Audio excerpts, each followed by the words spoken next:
Management as a science and art और profession, यानी कि मैनेजमेंट जो होता है वो अपने आप में एक नॉलेज है, एक कला है और एक तरह का प्रोफेशन है।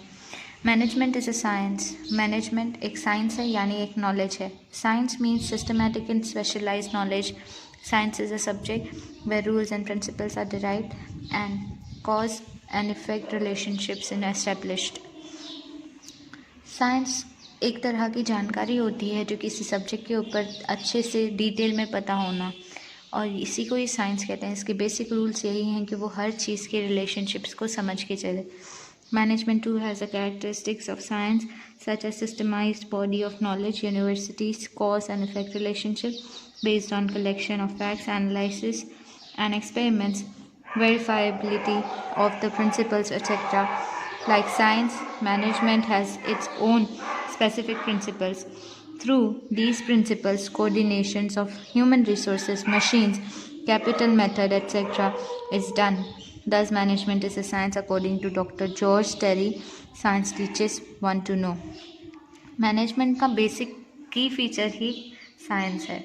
अगर आप साइंस में इंटरेस्टेड होते हो तो आपको उसकी हर जानकारी के बारे में पता होना ज़रूरी है। आप किसी भी सब्जेक्ट की जानकारी को समझो डिटेल में, उसका मैकेनिज़्म समझो, वो किस तरह काम करता है, तो उसी को साइंस कहा जाएगा।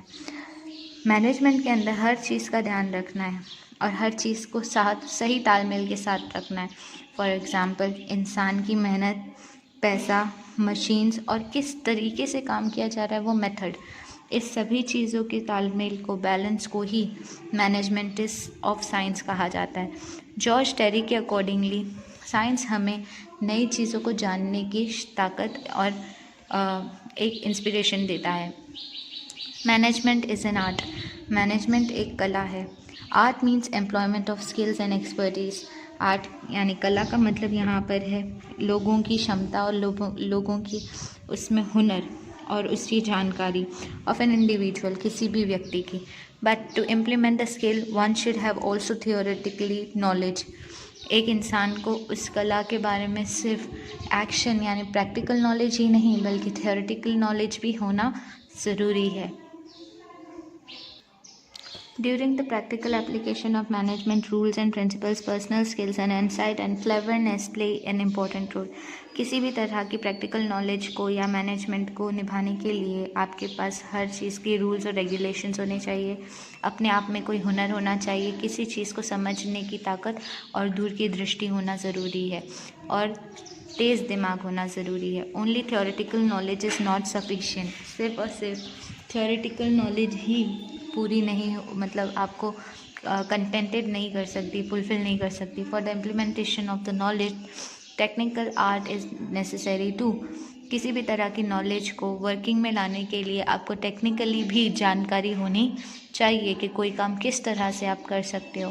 The manager needs to make necessary changes as per his personal skills and proficiency. एक मैनेजर में ये कला होनी चाहिए कि किसी भी हालत में और किसी भी सिचुएशन में वो अपने अकल और अपने हुनर से काम को कर सके। According to George Terry, art teaches one to do. कला आपको कुछ करने की समझ देता है। Management is neither science nor an art. Management सिर्फ नॉलेज या कला ही नहीं है, but it is a sweet combination of both. लेकिन ये दोनों का तालमेल है। Therefore, it can be said that the management is neither a pure science like physics, science, nor a pure art like sculptures. Management जो है वो पूरी तरह नॉलेज भी नहीं है और पूरी तरह प्रैक्टिकल नॉलेज भी नहीं है, और ना ही ये सिर्फ कोई स्कल्पचर या किसी चीज़ का निर्माण है। ये हर चीज़ का मिक्सचर है।